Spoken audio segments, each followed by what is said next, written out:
그날 궁궐을 뒤흔든 비극의 소식이 과연 누구를 위한 것이었겠사옵니까? 형님, 이러시면 아니 도옵니다. 그 애절한 외침 속엔 한 왕자의 절망과 모두가 외면한 진실이 숨어 있었사옵니다. 허나 그 비극의 끝엔 우리가 미처 알지 못한 씁쓸한 진실이 기다리고 있었사옵니다. 구독과 좋아요로 마음을 더해 주시옵소서. 그럼 이야기 올리겠나이다. 세종 14년 첼타워스 32년 가을 경복궁 수강제의 창가로 스며드는 석양빛이 한 젊은 왕자의 어깨를 감쌌다. 21살의 안평대군 이용은 붓을 든 채 잠시 붓끝을 멈추고 창밖을 바라보았다. 궁궐 너머로 보이는 인왕산의 가을 단풍이 마치 그가 그리고자 하는 이상향처럼 아름답게 물들어 있었다. 이 가을이 가기 전에 꼭 한 번은 저 산에 올라 그림을 그려보고 싶구나. 안평대군의 독백 같은 중얼거림이 고요한 서재에 잔잔히 퍼졌다. 그의 손가락은 여전히 붓을 움켜쥐고 있었고 앞에 펼쳐진 비단에는 아직 완성되지 않은 산수화가 그려져 있었다. 먹의 농담으로 표현된 산봉구리들이 마치 살아있는 듯 생동감을 뿜어내고 있었으나 정작 화가인 그 자신은 무언가 아쉬움이 남는 표정이었다. 그때 서재 밖에서 발걸음 소리가 들려왔다. 곧이어 문이 조심스럽게 열리며 한 궁녀가 고개를 내밀었다. 대군마마, 세자저하께서 뵙자 하시옵니다. 안평대군은 붓을 놓으며 고개를 돌렸다. 그의 얼굴에는 형을 만날 기대감이 스며들었다. 세자 이향, 훗날 문종이 될 그 형은 안평대군에게 있어 단순한 왕실의 서열이 아니라 진정한 의지처였다. 두 사람은 어려서부터 학문을 함께 닦았고 특히 안평대군의 예술적 재능을 누구보다 아껴주는 이가 바로 세자였다. 알겠다. 곧 나가겠노라. 안평대군이 일어서며 옷매를 정리하는 사이 궁녀는 공손히 물러났다. 그는 아직 마르지 않은 그림을 한 번 더 바라본 뒤 서재를 나섰다. 복도를 걸으며 그는 오늘 형과 나눌 이야기들을 생각해 보았다. 세자의 처소인 자선당에 도착하자 이미 세자가 기다리고 있었다. 29살의 세자 이향은 동생보다 8살 위였지만 여전히 학문에 대한 열정과 예술에 대한 안목이 뛰어났다. 그는 안평대군을 보자마자 환한 미소를 지었다. 용아, 요즘 그림이 어떠하냐? 지난번에 보여준 몽유도원도는 정말 감탄스러웠다. 형님, 아직 갈 길이 멀다고 여기옵니다. 붓끝에 담고 싶은 뜻이 많으나 기법이 따라주지 못하여 답답할 따름이옵니다. 두 형제는 자연스럽게 나란히 앉았다. 세자의 처소는 언제나 정갈하게 정리되어 있었고 한쪽 벽면에는 안평대군이 그린 그림들이 소중히 걸려 있었다. 그것만 봐도 세자가 동생의 재능을 얼마나 아끼는지 알 수 있었다. 그런 겸손함이 바로 너의 장점이지. 그런데 용아, 요즘 아버님께서 너의 그림을 자주 언급하신다. 궁중의 화원들도 네 솜씨를 따라오지 못한다고 하시더라. 안평대군의 뺨이 살짝 붉어졌다. 아버지 세종대왕의 인정을 받는다는 것은 그에게 더 없는 영광이었다. 세종대왕은 조선 건국 이래 가장 뛰어난 군주로 평가받았고 특히 학문과 예술에 대한 안목이 뛰어나기로 유명했다. 아베오님의 과분한 사랑이옵니다. 다만 소자는 그림을 통해 백성들의 마음을 위로하고 아름다운 것들을 후세에 남기고 싶을 뿐이옵니다. 세자는 동생의 순수한 마음을 알기에 더욱 대견스러워했다. 왕실의 다른 왕자들이 권력이나 정치에 관심을 보이는 것과 달리 안평대군은 오직 학문과 예술에만 몰두했다. 요온가, 내일 아버님께 문안을 드릴 때 네가 그린 새 그림을 가져가면 어떨까? 요즘 정사에 지치셨는데 네 그림을 보시면 마음이 편안해지실 것 같구나. 그러하겠사옵니다, 형님. 어제 완성한 산수화가 있으니 그것을 가져가겠나이다.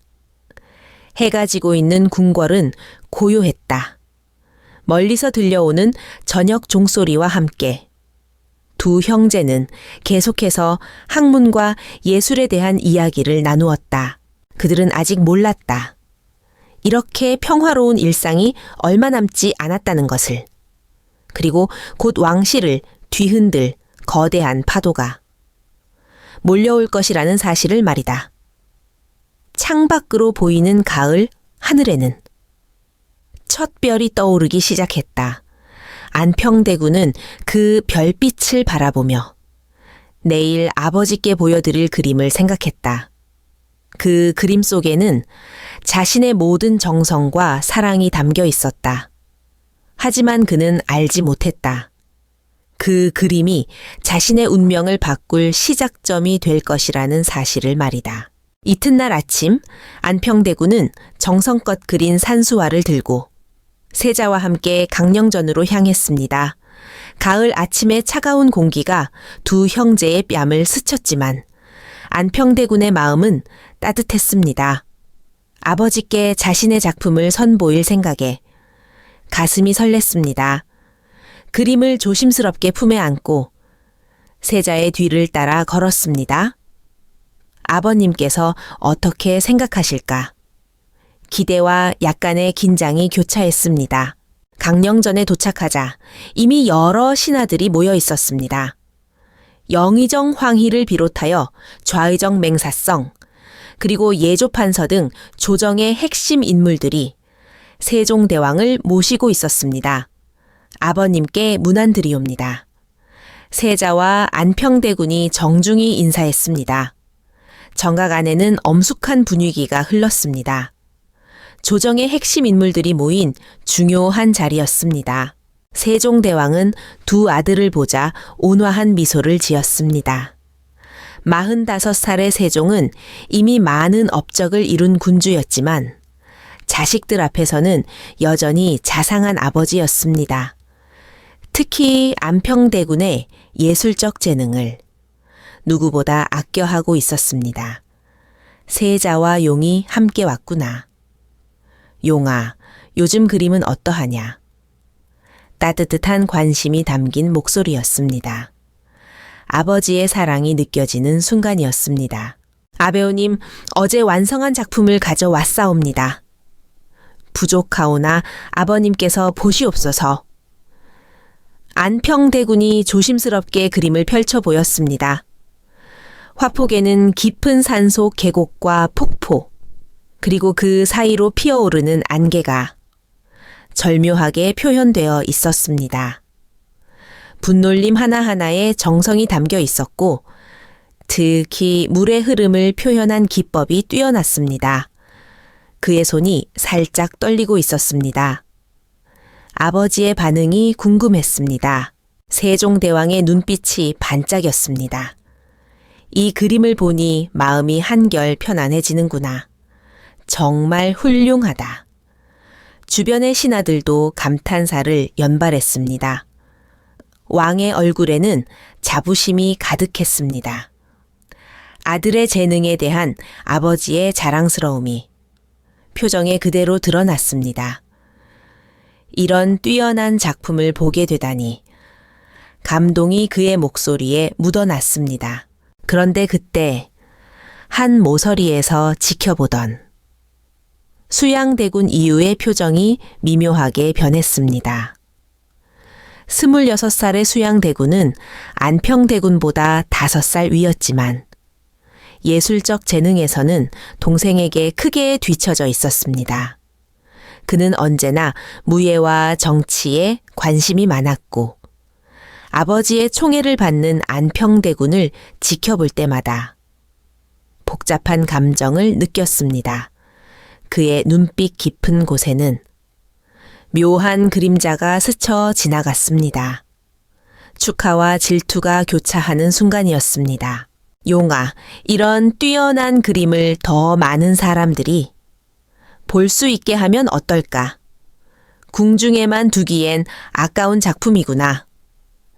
세종대왕의 제안에 안평대군은 당황했습니다. 자신의 그림이 궁궐 밖으로 나간다는 것은 생각해 본 적이 없었습니다. 아버님, 소자의 그림은 아직 부족하옵니다. 어찌 궁궐 밖으로? 그는 단지 아버지와 가족들을 기쁘게 해드리고 싶었을 뿐이었습니다. 전하, 왕자의 그림을 일반에 공개하는 것은 전례가 없는 일이옵니다. 예조판서가 조심스럽게 입을 열었습니다. 왕실의 위엄과 관련하여 신중히 생각해 보시는 것이 어떨까 하옵니다. 이 말에 전각 안의 분위기가 미묘하게 변했습니다. 세종대왕은 잠시 생각에 잠겼고 안평대군은 갑자기 무거워진 공기를 느꼈습니다. 자신의 그림이 이런 논란의 중심이 될 줄은 몰랐던 것입니다. 왕자의 재능을 백성들과 나누는 것이 무엇이 잘못이란 말이냐. 세종대왕의 목소리에는 약간의 불쾌함이 묻어났습니다. 오히려 왕실이 학문과 예술을 소중히 여긴다는 것을 보여주는 좋은 기회가 아니겠느냐. 하지만 예조판서는 물러서지 않았습니다. 왕자께서 직접 그림을 그려 백성들에게 보이는 것은 신분의 격을 낮추는 일이 될 수도 있사옵니다.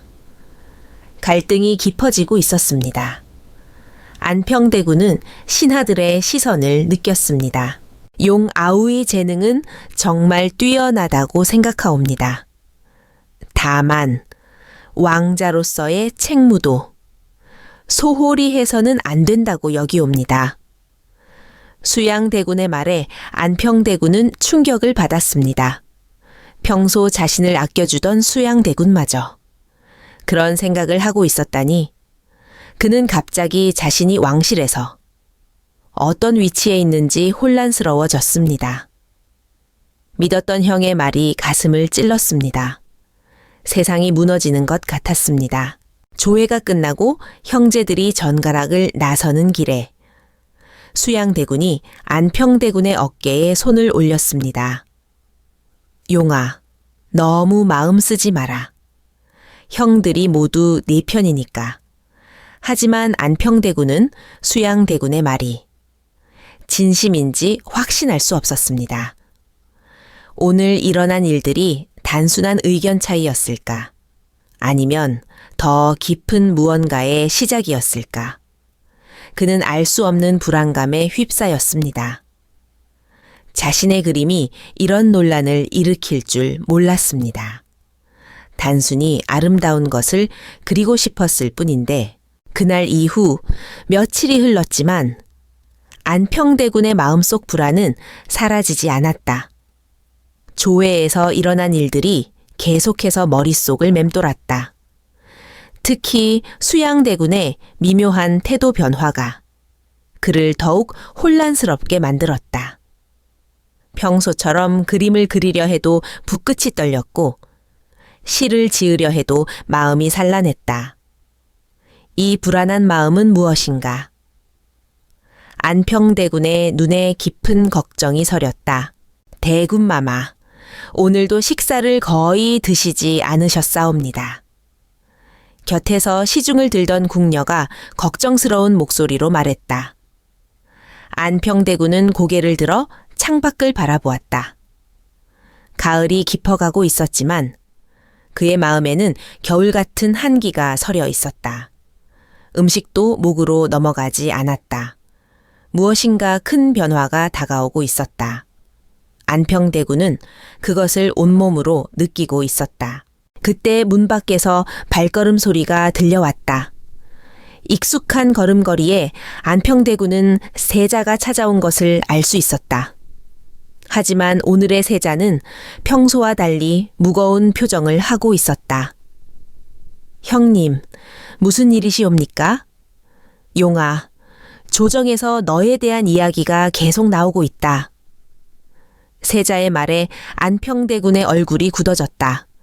그가 가장 두려워했던 일이 현실이 되고 있었다. 형의 표정에서 심상치 않음을 느꼈다. 일부 신하들이 네가 학문과 예술에만 몰두하여 왕자로서의 본분을 잊고 있다고 주장하고 있다. 특히 네 그림이 궁궐 밖으로 나가는 것에 대해 강하게 반대하고 있다. 안평대군은 주먹을 꽉 쥐었다. 자신이 평생 소중히 여겨온 것들이 비판의 대상이 되고 있다는 사실이 견디기 어려웠다. 소자가 무엇을 잘못했다는 것이옵니까? 그저 아름다운 것을 그리고 좋은 글을 쓰려 했을 뿐인데 수양이도 요즘 내 일에 대해 자주 언급한다. 물론 겉으로는 걱정하는 척하지만 그 속뜻을 알기 어렵다. 이 말에 안평대군의 가슴이 철렁 내려앉았다. 수양대군이 자신에 대해 무슨 이야기를 하고 있다는 것일까? 평소 형제 간의 우애를 강조하던 수양대군의 변화가 그를 더욱 혼란스럽게 만들었다. 믿었던 형이 등을 돌리고 있다는 두려움이 엄습했다. 며칠 후 안평대군은 우연히 수양대군과 몇몇 신하들이 나누는 대화를 듣게 되었다.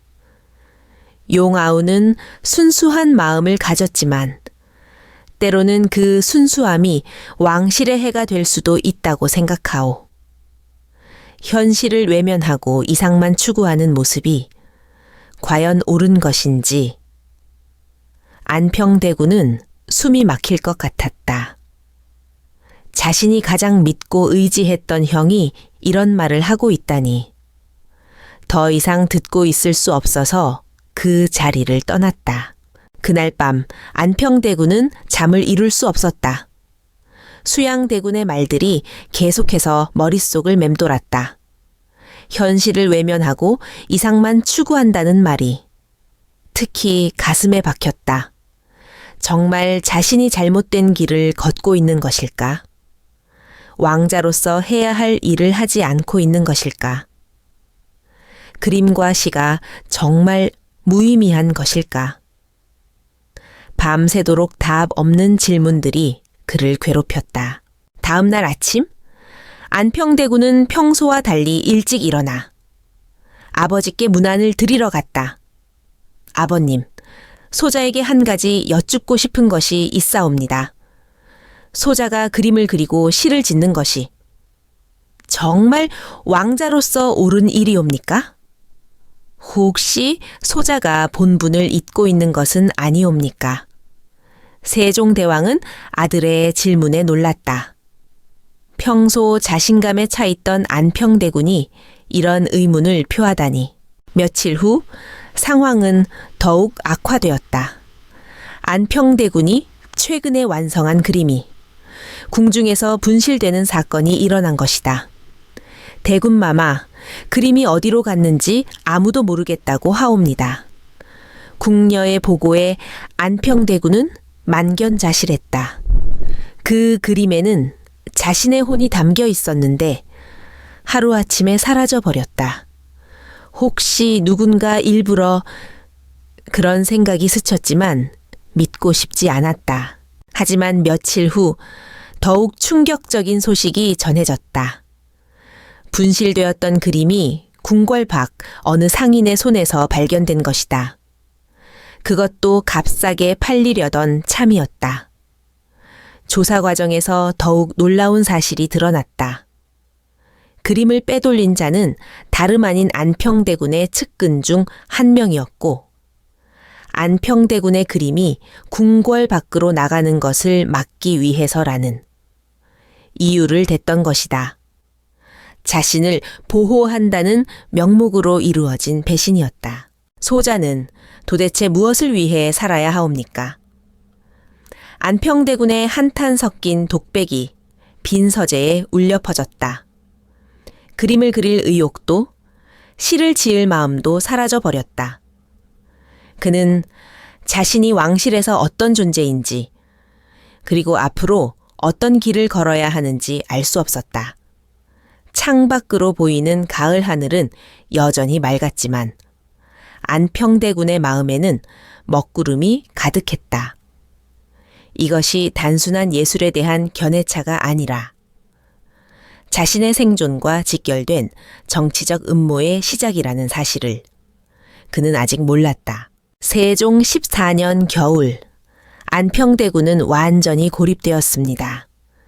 그림 유출 사건 이후 모든 것이 달라졌습니다.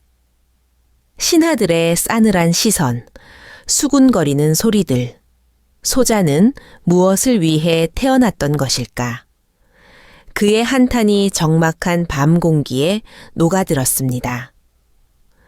평생 꿈꿔왔던 예술의 길은 막혔고 정치적으로는 완전히 고립되었습니다. 대군마마, 오늘도 조회에 참석하지 않으시겠사옵니까? 측근 군관의 조심스러운 물음이었습니다. 며칠 전부터 안평대군은 조회 참석을 꺼리고 있었습니다. 신하들의 싸늘한 시선을 더 이상 견딜 수 없었기 때문입니다.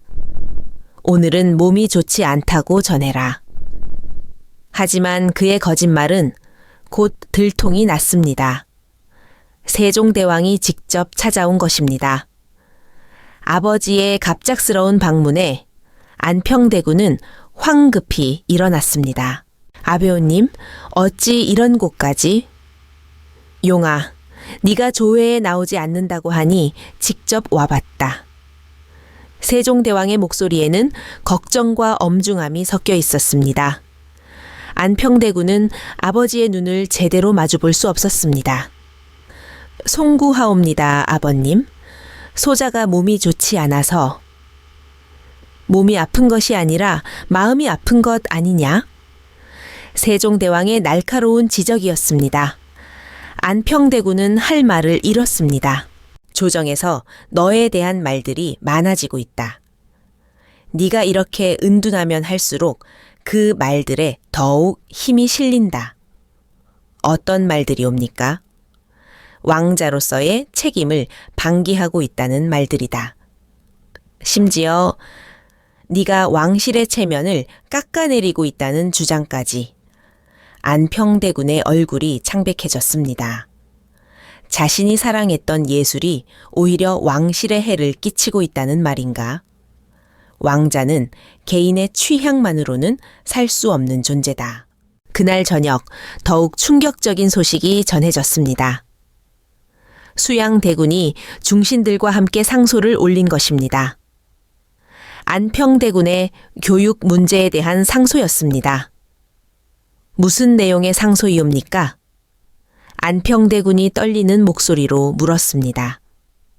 수양이가 네가 정치와 경세에 대한 공부를 더 해야 한다고 건의했다.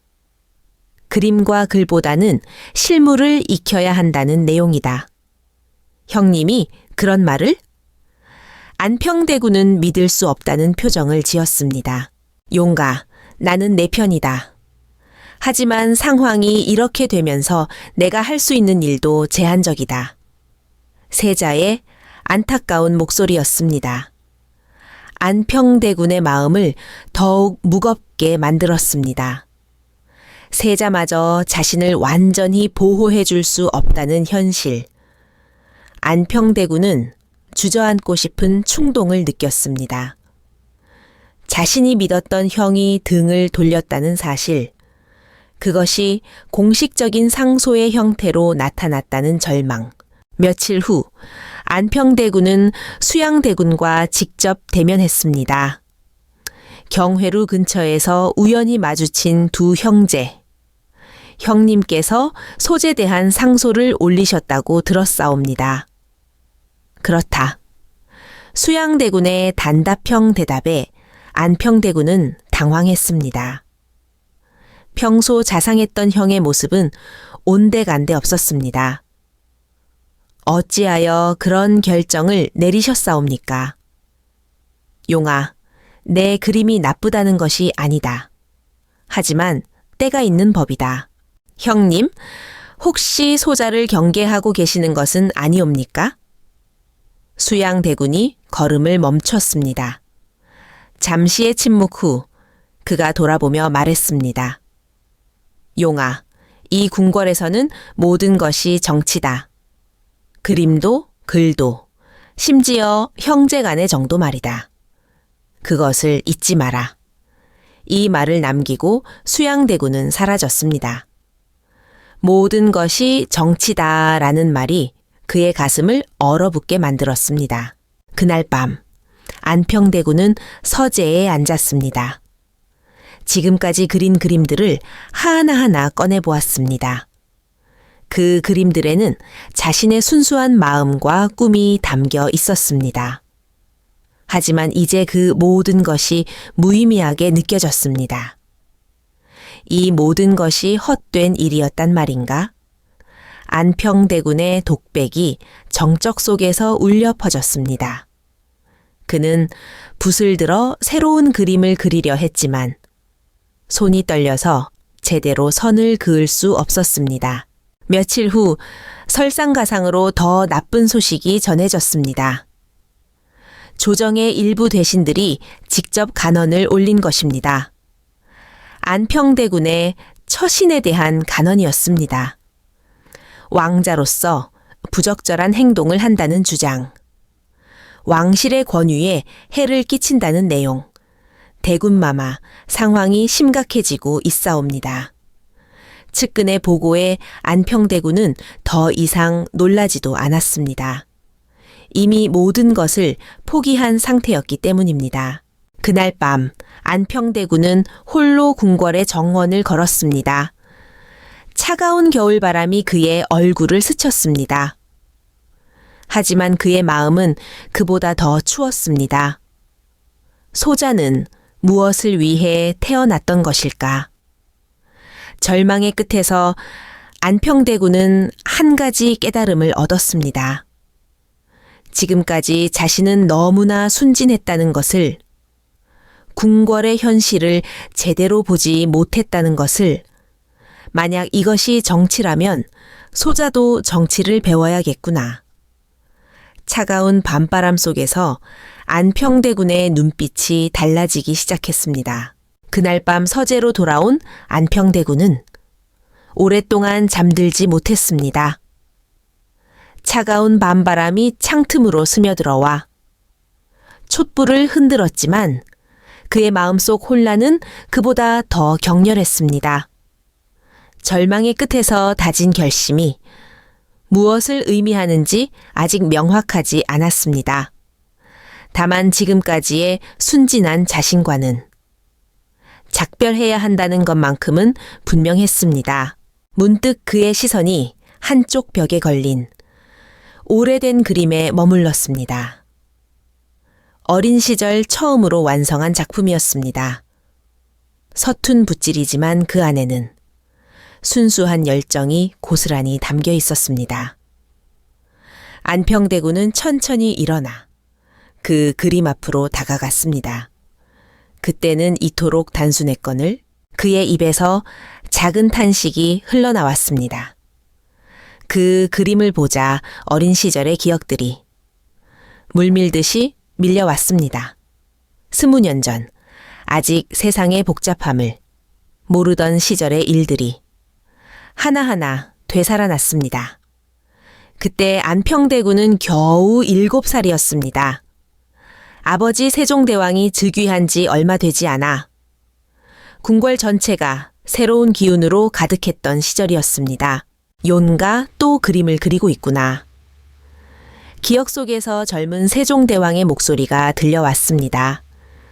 그때 아버지는 30살이 막 넘은 나이로 지금보다 훨씬 여유로운 모습이었습니다. 아버님, 이 꽃이 너무 예뻐서 그려보고 있사옵니다.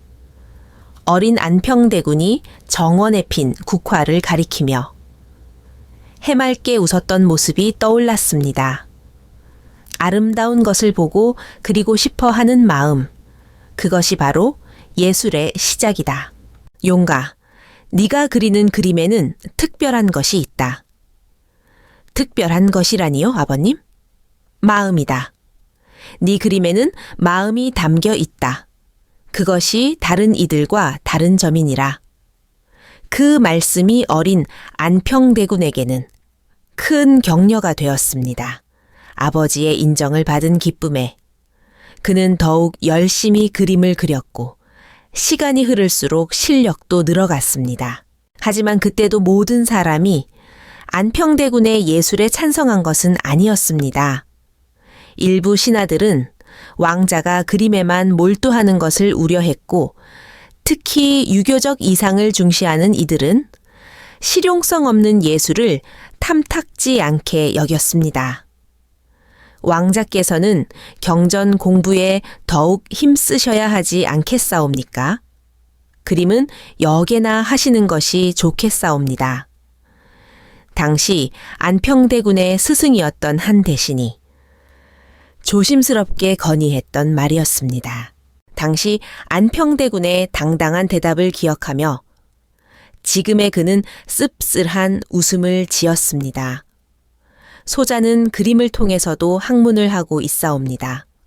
자연의 이치를 깨닫고 아름다움의 본질을 탐구하는 것도 학문이 아니옵니까?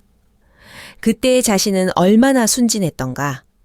학문과 예술의 가치를 논리로 설명하면 모든 사람이 이해해 줄 것이라고 믿었던 것입니다. 그러나 현실은 달랐습니다. 안평대군은 수양대군과의 어린 시절을 떠올려 보았습니다. 그때 두 형제는 정말 사이가 좋았습니다. 5살 차이 나는 형이었지만 수양대군은 안평대군을 친동생처럼 아꼈습니다. 용아, 형이 활 쏘기를 가르쳐 줄 테니 같이 가자. 형님, 소자는 활보다는 그림이 더 좋사옵니다. 그림도 좋지만 왕자라면 무예도 익혀야 한다. 당시 수양대군은 동생의 성향을 이해하면서도 형으로서 조언을 아끼지 않았습니다. 하지만 용아, 세상에는 붓으로 할 수 없는 일들도 많다는 것을 기억해라. 그때 수양대군의 말을 지금 해야 제대로 이해할 수 있을 것 같았습니다. 붓으로 할 수 없는 일들이라는 것이 바로 정치와 권력 투쟁을 의미했던 것이 아닐까? 그때는 수양대군이 무슨 말을 하는지 이해할 수 없었습니다.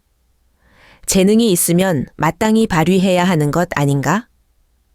하지만 지금 생각해보니 형의 충고에는 깊은 뜻이 있었던 것 같습니다. 안평대군은 가장 아픈 기억도 떠올렸습니다. 세자와의 마지막 진솔한 대화였습니다. 용아, 너는 정말 순수한 마음을 가지고 있구나. 하지만 때로는 그 순수함이 걱정스럽다. 이 궁궐에서는 모든 사람이 내처럼 순수하지는 않다. 때로는 가장 가까운 사람도 경계해야 할 때가 있다. 세자의 말에는 무언가 예언적인 것이 있었습니다. 마치 앞으로 일어날 일들을 미리 내다본 것 같았습니다. 하지만 그때 안평대군은 그 말의 진정한 의미를 깨닫지 못했습니다. 창밖으로 동이 트기 시작했습니다. 긴 밤이 지나고 새로운 하루가 시작되는 것처럼 안평대군의 마음에도 새로운 희망이 떠오르고 있었습니다. 과거의 기억들은 그에게 소중한 교훈을 주었습니다. 앞으로는 더 이상 순진하게 살 수는 없지만 그렇다고 자신의 본질을 잃어서도 안 된다는 것을 말입니다. 소자만의 길을 찾아야겠구나. 안평대군의 눈빛에 새로운 결의가 떠올랐습니다. 절망의 끝에서 찾은 이 깨달음이 그의 운명을 바꾸는 전환점이 될 것이었습니다. 새벽 햇살이 서재로 스며들던 그 순간, 안평대군의 운명이 급변했습니다. 대군마마, 큰일이 났사옵니다. 군관이 황급히 뛰어들어왔습니다. 세자저하께서 갑자기 쓰러지셨사옵니다. 안평대군의 얼굴이 순식간에 창백해졌습니다. 어젯밤 다진 결심이 무너져 내리는 듯 했습니다. 예상치 못한 위기가 닥쳐온 것입니다.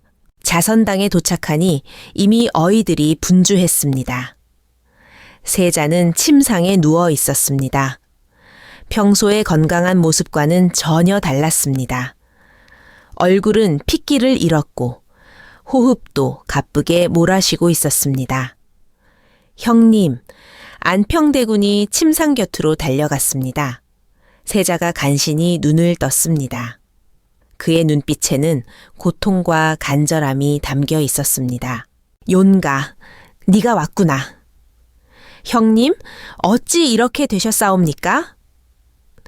어이가 조심스럽게 다가와 귓속말로 설명했습니다. 세자의 지병이 갑자기 악화되었다는 것이었습니다. 당분간 정무를 보기 어려운 상태였습니다. 안평대군은 형의 손을 꽉 잡으며 눈물을 참았습니다. 형님, 곧 나으실 겁니다. 걱정하지 마시옵소서.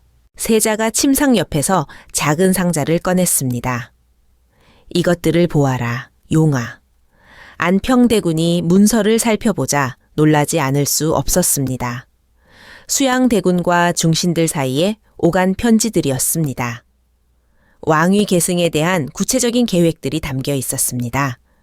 이것은 어떻게 구하신 것이옵니까? 나에게도 내 사람들이 있다. 충격적인 진실이 드러나고 있었습니다. 수양이가 네 예술 활동을 문제 삼은 것도 사실은 다른 목적이 있었던 것이다. 안평대군의 손이 떨렸습니다. 수양대군이 자신을 정치적 경쟁자로 보고 있었다는 것, 안평대군의 인기와 재능을 견제하려 했다는 것이 명확히 드러났습니다. 그렇다면 소자는 지금까지 속고 있었다는 말씀이옵니까? 머리가 어질어질했습니다. 백성들의 사랑이다. 내 그림과 시는 이미 궁궐 밖에서도 유명하다. 문인들과 예술가들이 너를 추종하고 일반 백성들도 네 이름을 알고 있다. 안평대군은 자신도 모르는 사이에 정치적 영향력을 가지고 있었다는 사실에 놀랐습니다.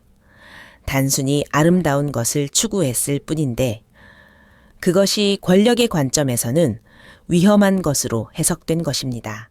그날 오후 세종대왕은 급히 조회를 소집했습니다.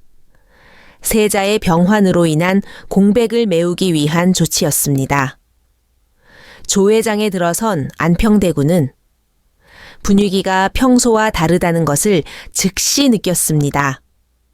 신하들의 시선이 모두 수양대군에게 집중되어 있었고 수양대군 자신도 평소보다 당당한 모습이었습니다. 권력의 공백을 노리는 움직임이 시작된 것입니다. 안평대군은 긴장하지 않을 수 없었습니다. 소신은 다른 방안을 제안하고 싶사옵니다. 영의정 황희가 뜻밖의 의견을 제시했습니다. 안평대군께서 세자를 보좌하는 역할을 맡으시는 것은 어떠하겠사옵니까? 이 제안에 조회장이 술렁거렸습니다.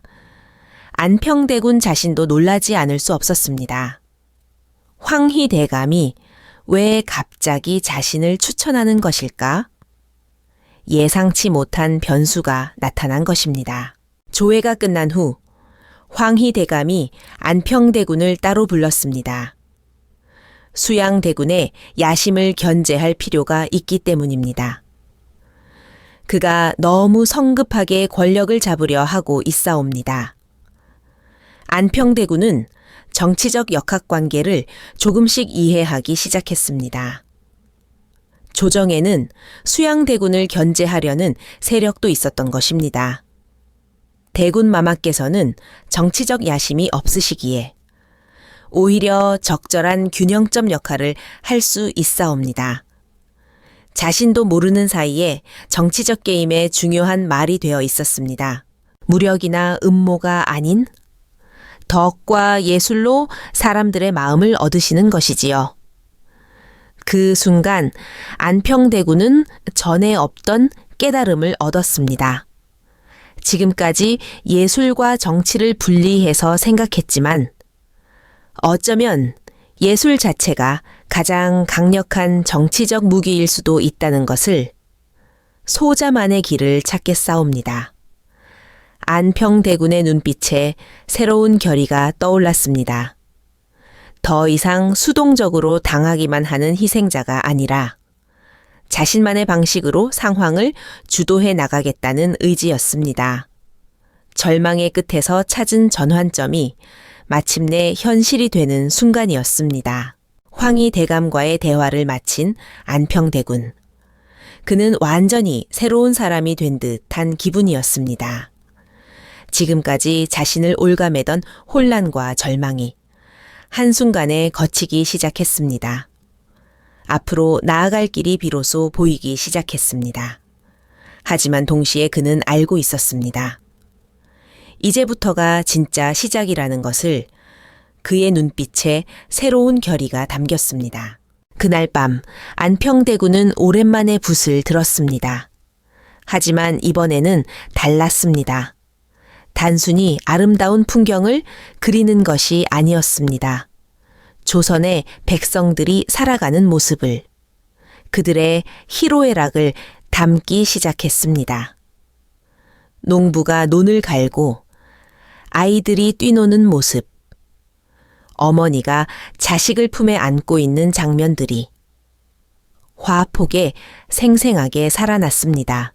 이제야 소자가 그려야 할 그림이 무엇인지 알 것 같구나. 붓을 움직이며 중얼거리는 안평대군의 목소리에는 이전과 다른 깊이가 있었습니다. 예술을 통해 백성과 소통하고 그것으로 진정한 정치를 하겠다는 새로운 철학이 그의 마음속에 자리 잡고 있었습니다. 며칠 후 안평대군은 세종대왕께 정식으로 세자 보좌 역할을 수락하겠다는 뜻을 전했습니다. 세종대왕은 아들의 달라진 모습을 보고 깊은 만족감을 느꼈습니다. 용아, 네가 이런 결심을 하게 되어 기쁘다. 하지만 쉽지 않은 길이 될 것이다. 안평대군의 눈빛이 더욱 확고해졌습니다. 아비오님, 소자는 각오가 되어 있사옵니다. 다만 소자만의 방식으로 하고 싶사옵니다. 예술과 학문을 통해 백성들의 마음을 얻고 그것으로 나라를 다스리는 것이옵니다.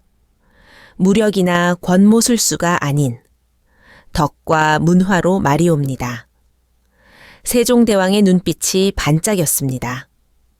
아들이 마침내 자신만의 정치 철학을 찾았음을 깨달았습니다.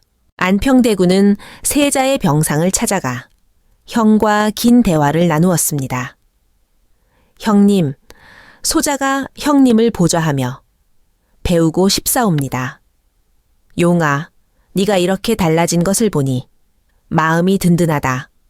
하지만 수양이의 견제가 만만치 않을 것이다. 소자도 알고 있사옵니다. 하지만 이제는 도망치지 않겠사옵니다. 안평대군은 밤낮으로 문서들을 연구했습니다. 조세제도, 군사조직, 외교관계, 지방행정 등 지금까지 관심 없던 분야들을 하나하나 익혀갔습니다. 하지만 그는 단순히 기존의 방식을 따라하지 않았습니다. 모든 정책의 문화적 요소를 접목시키려 노력했습니다. 한 달 후 안평대군은 첫 번째 공식 업무를 맡았습니다. 가뭄으로 흉작을 겪은 농민들의 조세 감면 요청이었습니다. 그는 다른 접근을 했습니다. 직접 그 지역의 상황을 그림으로 그려보고 농민들의 어려움을 시로 표현해 보았습니다. 단순히 세금을 줄여주는 것만으로는 근본적인 해결이 되지 않사옵니다. 안평대군의 제안은 다른 신하들을 놀라게 했습니다. 수양대군의 견제는 더욱 치밀해졌습니다. 용아우의 정책은 너무 이상주의적입니다. 현실성이 부족하다고 생각합니다. 어느 날 조회에서 수양대군이 직접적인 비판을 제기했습니다. 안평대군은 침착하게 대응했습니다. 형님의 지적을 겸허히 받아들이겠사옵니다. 하지만 소자의 정책이 실제로 효과를 거두고 있다는 것도 사실이옵니다. 소자는 그림을 통해 백성들의 삶을 더 깊이 이해하고 있사옵니다. 안평대군은 자신이 최근에 그린 그림들을 보여주었습니다. 조선 각지의 백성들이 살아가는 모습을 생생하게 담은 작품들이었습니다. 이 그림들을 바탕으로 각 지역과 계층의 특성에 맞는 정책을 만들고 있사옵니다. 신하들은 안평대군의 설명에 감탄했습니다. 예술을 정치에 활용하는 이런 방식은 전례가 없는 것이었습니다. 세종 16년 봄, 2년이 흐른 후 안평대군의 삶은 완전히 달라져 있었습니다. 한때 절망에 빠진 예술가였던 그는 이제 조선 최고의 문화 정책가가 되어 있었습니다. 그의 눈빛에는 깊은 만족감이 담겨 있었습니다. 이 길이 옳았구나. 그가 걸어온 변화의 여정이 결실을 맺고 있었습니다. 수강제는 이제 조선 최고의 문화연구소가 되었습니다. 매일 전국 각지에서 편지가 쏟아져 들어왔습니다. 농민들의 감사 인사부터 문인들의 시 헌정까지 다양했습니다. 특히 한 농민의 편지가 그의 마음을 움직였습니다. 대군마마의 은혜로 저희 마을에 수리시설이 생겨 올해 풍년을 맞게 되었사옵니다. 저희 아이들도 이제 글을 배울 수 있게 되어 온 집안이 기뻐하고 있사옵니다. 이런 편지를 읽을 때마다 그는 확신을 느꼈습니다. 자선당에서 세자가 환한 미소로 맞아주었습니다.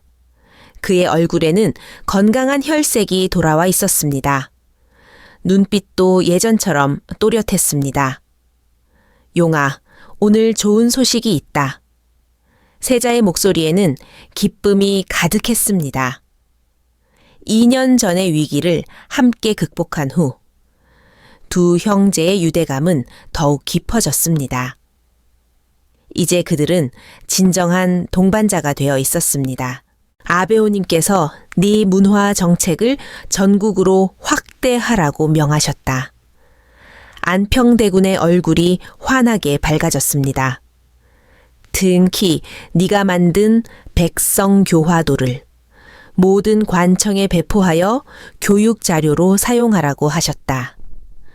그의 그림이 이렇게 큰 역할을 하게 되다니 형님, 정말 영광스러운 일이옵니다.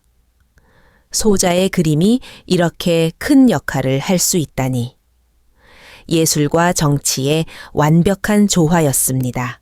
형님, 요즘 수양 형님과는 어떠하시옵니까? 안평대군이 조심스럽게 물었습니다. 많이 달라졌다. 네가 자신만의 길을 확실히 보여준 후로는 더 이상 견제하려 하지 않는다. 수양대군은 이제 안평대군을 인정했습니다. 정치적 경쟁자가 아니라 보완적 존재로 말입니다. 무력과 권위로 다스리는 것과 문화와 덕으로 다스리는 것. 두 가지 모두 나라에 필요하다는 깨달음이었습니다. 그날 오후 안평대군은 혼자만의 시간을 가졌습니다. 수강자의 정원에 앉아 지난 2년을 되돌아보았습니다. 절망의 나락에서 시작되어 지금까지 참으로 많은 일들이 있었습니다. 그때 포기했다면 지금의 소자는 없었을 것이다. 모든 시련이 자신을 성장시키기 위한 과정이었습니다. 순진한 예술가에서 현실 감각을 갖춘 정치가로. 그러면서도 예술혼을 잃지 않은 독특한 존재로 변화했습니다. 문득 그의 시선이 정원의 복사꽃에 머물렀습니다. 분홍빛 꽃잎들이 햇살을 받아 반짝였습니다. 자연스럽게 붓을 들어 그 모습을 그리기 시작했습니다. 하지만 이번에는 달랐습니다. 꽃 아래에서 뛰노는 아이들. 꽃 구경을 나온 백성들까지 함께 그려 넣었습니다. 이제는 혼자만의 그림이 아니라 모든 사람과 함께하는 그림을 그리고 있구나. 그의 예술이 완전히 새로운 차원에 도달했습니다. 며칠 후 또 다른 기쁜 소식이 전해졌습니다. 그가 설립한 문화교육기관이 큰 성과를 거두고 있었습니다. 전국 각지에서 재능 있는 젊은이들이 몰려들었습니다. 그림, 서예, 음악, 문학을 배우고 다시 고향으로 돌아가 지역 문화 발전에 기여했습니다. 이제 조선 전국에 대군마마의 제자들이 퍼져 있사옵니다. 제자라기보다는 함께 꿈을 꾸는 동반자들이라고 하는 것이 맞겠다. 권력을 얻은 후에도 초심을 잃지 않는 모습이었습니다. 어느 날 저녁 세종대왕이 안평대군을 불렀습니다.